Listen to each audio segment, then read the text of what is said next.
أهلا بكم من جديد مع فيلم جديد. بيبدأ الفيلم بمشهد من كوكب كالينتار مع سجين اسمه نول، وبنشوف نول وهو بيأمر أعوانه اللي صنعهم يقتلوا فينوم ويجيبوا منه مفتاح السجن اللي بيكون اسمه كودس، وبنعرف إن فينوم هو الوحيد اللي معاه المفتاح ده. فخرجوا باقي الكائنات من عشيرة فينوم ونزلوا لكوكب الأرض يدوروا على فينوم علشان ياخدوا منه المفتاح. تعالوا نشوف إيه اللي هيحصل. وفي المشهد اللي بعد كده بنشوف إيدي في حانة ليلية وعمال يشرب ويسكر، وبيخرج من الحانة وبيرجع يدخلها تاني، وكمان بيقرر يعمل لنفسه مشروب خاص وبيدمر الحانة كلها. وقتها بيسمع الأخبار وهي بتعلن إن هو المجرم اللي قتل المحقق باتريك ومطلوب القبض عليه. فخرج إيدي وفينوم من الحانة علشان يهربوا بسرعة نيويورك، وفي الطريق سمعوا صوت كلاب بتستغيث بالبشر، فعرف إيدي إنهم محتاجين مساعدة وفضل ماشي ورا مصدر الصوت لحد ما قدر يوصل لمكانهم فعلا، وشاف مجموعة كبيرة من الكلاب محبوسة جوه القفص، وقبل ما يحررهم دخلوا عليهم المجرمين اللي خاطفينهم وهددوه لو قرب منهم هيقتلوه. فتحول إيدي وظهر الوحش فينوم، وكانت النتيجة انه ضربهم وبعدها قتلهم في ثواني. وفي اللحظة دي قدرت واحدة من أعوانه اللي اسمها زينو تعرف مكانهم وفضلت تراقبهم ومشيت وراهم. ولما خرج إيدي للشارع صورته كاميرات المراقبة، وقدروا رجالة الشرطة هم كمان يحددوا آخر مكان كان موجود فيه إيدي وراحوا للحانة وقبضوا على صاحبها. وبنروح بعد كده للمنطقة 55 واللي بتكون متخصصة في احتواء وتحليل الكائنات التكافلية الفضائية،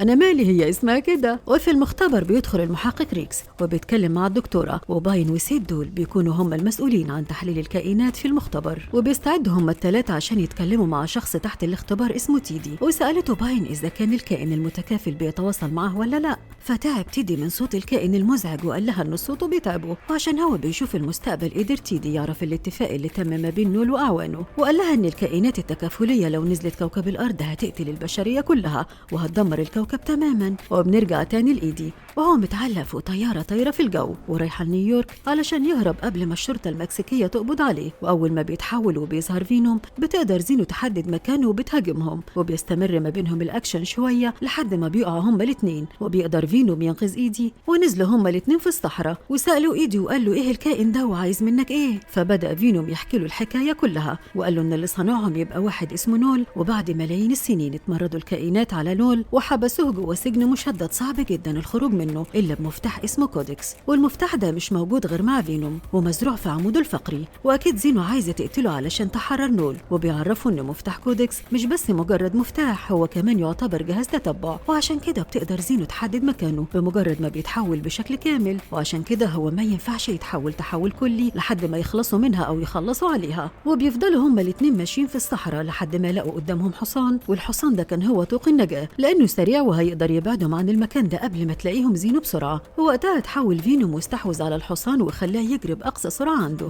وفضل يهرب ويجري لحد ما وصلوا عند النهر. ففرحوا جدا وتوقعوا انهم اخيرا خلصوا من زينو، علشان فجأة يظهروا قدامهم رجال الشرطة ويطاردوهم هم كمان. وخرج فينوم من جسم ايدي وكان بيقتلهم ويخلص عليهم واحد واحد، وتحول بشكل كامل. فعرفت زينو مكانه وراحت لهم بسرعة وهجمت رجال الشرطة واكلتهم هم الثلاثة. وشافها ريكس من الطيارة واستغرب ان في كائن تاني، وعشان كده اتصل على باين وسيد وهو متعصب وبلغهم بان في كائن تاني. فدخلوا لتيدي وعرفوا ان في كائن تاني ظهر وطلبوا منه يعترف ويقول لهم اي معلومات يعرفها. فتحول تيدي الكائن اخضر من سلالة فينوم وقال لهم ان فينوم هو الوحيد اللي معه مفتاح كودكس، وبكده هو الوحيد اللي يقدر يحرر نول، واذا نول اتحرر هيدمر كوكب الارض كلها. فسالوا ريكس وقال له ازاي يوقفوا قبل ما يدمر البشريه، فرد عليه وعرفوا ان الحل الوحيد علشان يوقف نول هو انه يقتل فينوم او زينو، لان لو واحد فيهم مات هيموت معاه كودكس، وبكده نول هيفضل محبوس للابد وهتعيش البشريه في سلام. فخرج ريدكس وهو مقرر يتخلص من فينوم او زينو. وبنرجع تاني لايدي وهو لسه مكمل مشي، وبيلاقي في طريقه عيله صغيره مكونه من 4 اشخاص وبيرحبوا بيه جدا وبيسالوه انت رايح فين؟ فقال لهم رايح لنيويورك. فقالوا الاب مارتن انهم ممكن يوصلوه في طريقهم لحد مدينه لاس فيغاس، واستغرب مارتن ان ايدي ماشي كل المسافه دي وهو حافي ومش لابس جزمه في رجله. وعرفوا انهم في رحله استكشافيه بيبحثوا عن الكائنات الفضائيه لانهم نفسهم يشوفوا كائن فضائي ولو مره واحده بس، وعشان كده هم رايحين للمنطقه 55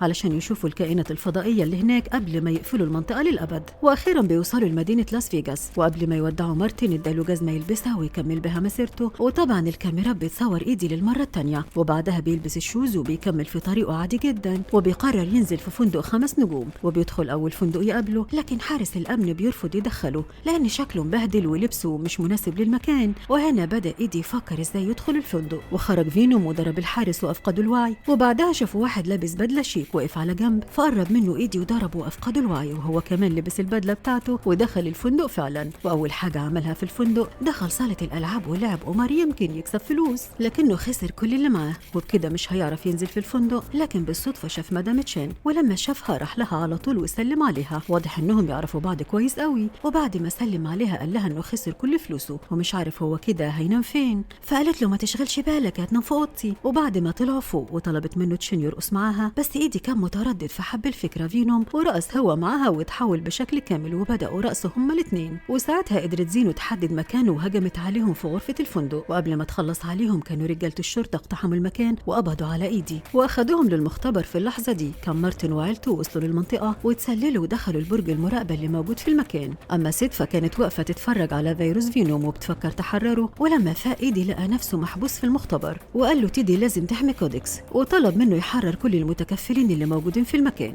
في الوقت ده دخل ريكس وطلع مسدس واستعد لقتله، لكن قبل ما يقتله دخلت سيدي وأنقذته ورجعت له فينوم مرة تانية. ولما تحول فينوم قدرت زينو تحدد مكانه وهجمتهم ودمرت المكان كله. وبدأ الأكشن بينها وبين فينوم، وأمرت باين بتحرير جميع الكائنات. وبعد ما الكائنات خرجت استحوذوا على بعض الأشخاص اللي في المكان ومن ضمنهم سيد، وبدأوا يحاربوا زينو وأعوانها. أما باين فأخدت أنبوب فيروس مختلط وهربت بيه قبل ما المكان كله يتدمر. ولما خرج إيدي شاف مارتن وعيلته وقدر ينقذهم قبل ما يقع البرج بيهم، وأخدهم وركبهم عربية باين وطلب منها ترجعهم لعربيتهم بسرعة. وقبل ما تهاجمهم زينو تحولت سيد واشتبكت معاهم، وبعدها ركبت إيدي الموتوسيكل وقال لريكس أنا هشتتهم وأخدهم لمنطقة التدمير وأنت جهز الطيارة. وبعد ثواني فعلا وصلت الطيارة ودمرت عدد قليل منهم، وقبل ما يخلصوا عليهم كان للأسف زينو طعنت ريكس في بطنه، وسيد استخدمت مروحة الطيارة وكانت بتحولهم بيها الأشلاء. وبعدها قدرت زينو تمسك إيدي هو كمان وطعنته نفس الطعنة، وقبل ما تموته جاء مارتن ودمرها بقنبلة، لكنها برضه فضلت عايشة وقدرت تسترد قوتها من تاني والتهمت المتكافل الأخير واللي كان مستحوذ على سيد. ورجعت سيد إنسانة طبيعية من تاني. وقتها فينوم كان قاعد في العربية مع إيدي وبيودعه وقال له إنهم هيفترقوا بشكل مؤقت، وطلب منه يفضل فاكره مهما حصل، وكمان عالج له جرحه قبل ما يمشي. وخرجوا هما الاتنين من العربية علشان يخلصوا على باقي الكائنات. وتحول فينوم ومسكهم كلهم بقوة وخرج إيدي من جسمه وحدفه بعيد عنه. وريكس طلب من البنات يهربوا بسرعة، وهو وقف وضغط على محرك آلة الموت، وقال فينوم لصديقه إنه هيفضل فاكره طول عمره. واشتغلت المادة الكيميائية المميتة وبدأت تدوبهم وتخلص عليهم. ومسك فينوم غطاء حديد وحطه فوق إيدي علشان يحميه عكس ريكس اللي مات وداب تماما. وقبل ما تموت سيد هي كمان كانت باين طلعت أنبوب الفيروس من جيبها وتحولت وقدرت تحميها وتحمي نفسها. أما باقي الكائنات فانتهوا تماما. وبعد ساعات فاق إيدي في المستشفى وهو حزين على فراق صديقه، وفضل ماشي في شوارع المدينة وهو شارد وحزين من غيره، وكان بيفتكر كل ذكرياتهم سوا. وخلص الفيلم على كده. يا ريت ما تنسوش تقولوا لنا رأيكم في الكومنتات، هل فعلا فينوم مات على كده وده آخر جزء في السلسلة وفي ممكن يكون في جزء تاني؟ ولحد النهارده بيخلص فيلمنا، استنونا في أفلام تانية جديدة، والسلام.